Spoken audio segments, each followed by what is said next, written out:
All right, fam, welcome back. I am again here with my illustrious co-host. My name is Ben Kemfer, by the way. I have the honor of serving as lead pastor, and with my wonderful, incredible, astonishing, astounding, illustrious co-host, the Grace Markwell.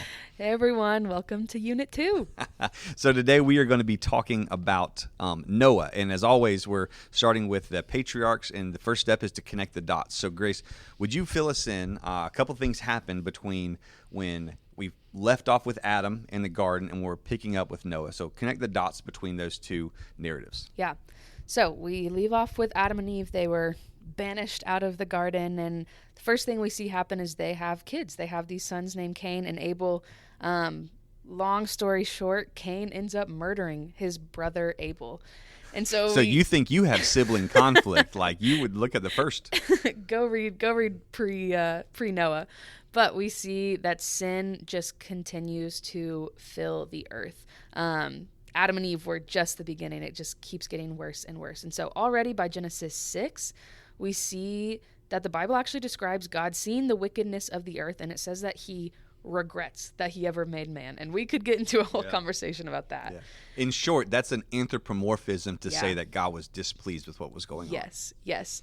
And it says that he's grieved to the heart. But he finds one man named Noah who walks righteously with him. And so God has favor on Noah. And so God basically tells Noah, hey, I'm going to send a flood to wipe out everyone on earth to judge the sin that has been going on. And Noah's job is to build an ark, which is a giant boat. And Noah is to get his family, so his wife and his sons wives. There's 8 of them in total, and they're going to gather up animals, and they are going to be closed into the ark to be preserved. And that is just the favor that God has on Noah and his family. And so that's what Noah does. He's obedient, even though he'd never seen rain in his life. But he was obedient and trusted that what God said was going to happen, and it did. God sent the flood. He preserves Noah, his family, and all those animals that were on the ark with Noah. And it rained for 40 days and 40 nights. But they were actually in the ark for about 370 days, which is a long time. Right? Talk about more family conflict. Yeah. But after 370 days, the waters were dried from the earth completely, and God let Noah and his family leave the ark. Yeah, so what we're going to be reading in Genesis, the first reading in Genesis 8 going to Genesis 9, is kind of what happens in the aftermath of that. And it's the very first time, especially in chapter 9, it really keys in on this, but it's the idea of covenant, and it's God creating a covenant with Noah. Now, when you hear that, you might have heard the word covenant in a church context and think that's, maybe fairly normal, but maybe not exactly sure what that means. This was probably wild to them, right? In an ancient religious context, people knew God. They tried to appease the gods, but there was not the sense of relationship, right? And so what God says is, I'm making a covenant with you. A covenant in their context was a relational agreement. It was kind of like a contract. Yeah. Typically how a covenant worked is there was one person or one party, which was kind of the overlord, right? And then there was one party that was kind of like the vassal, kind of like state. And so the people who were the vassal, that was the kind of inferior. They would oftentimes pay taxes, pay homage, work in best interest to the overlord. As a result of that, the overlord would then cause a sense of protection for them, right? This was common among people, but between people and God, this was wild, crazy. And so God says, I am making a covenant with you, which had a relational component from the jump that was just so incredibly uncommon. So as you read through that, I want you to see that, and I want you to not just read covenant and think, oh, interesting. I want you to see that in covenant and think that was mind-blowing. Yeah.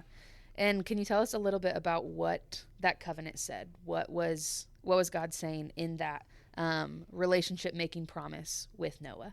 Yeah, so a lot of what he says is basically that I'm making a covenant between them. You can go in like around verse 12. It says, I'm making a covenant. This is a sign of the covenant that I make between me and you and every living creature that is with you for all the future generations, that I have set my bow in the cloud, and it shall be a sign of the covenant between me and the earth.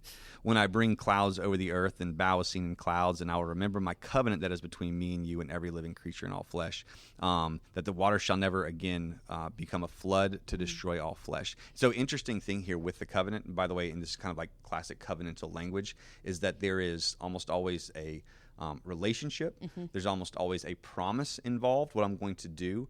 And at the same time, there's almost always a sign of that covenantal promise, which in this case is the rainbow itself. Yeah. That's awesome. And so then we see later on, Isaiah refers back to this covenant. And basically, Isaiah is in this crazy context of the Israelites being in exile and they've been judged by God for their sin. But what Isaiah wants, or what God through Isaiah is reminding his people of, is that same unfailing love that caused him to make that covenant with Noah is that same unfailing love that he still has for his people. Even when they have been judged for their sin, they can cling to that promise of peace and that promise of love that he gave to Noah all the way back then. And then we read in 2 Peter, so jumping to the New Testament after Jesus. In 2 Peter, Peter is warning his readers, hey, there is going to be a day of judgment. It's not going to be by water, but it is going to be a day of judgment, and there's going to be destruction. But because of what Jesus has done, we can still cling to that unfailing love and still cling to that promise of peace. God did not stop his unfailing love. He gave us a way to be safe in that unfailing love through what Jesus did. I love that. It's that classic Bible imagery of deliverance from the judgment, the inevitable judgment of God because of the promise of God that's only due to the goodness of God himself. He lovingly chose and said, I love you. That's beautiful. Well, Grace, awesome job putting this together, and I'm excited for everybody to take part, read, pick all this stuff apart, and then jump back into Unit 3 in a couple days.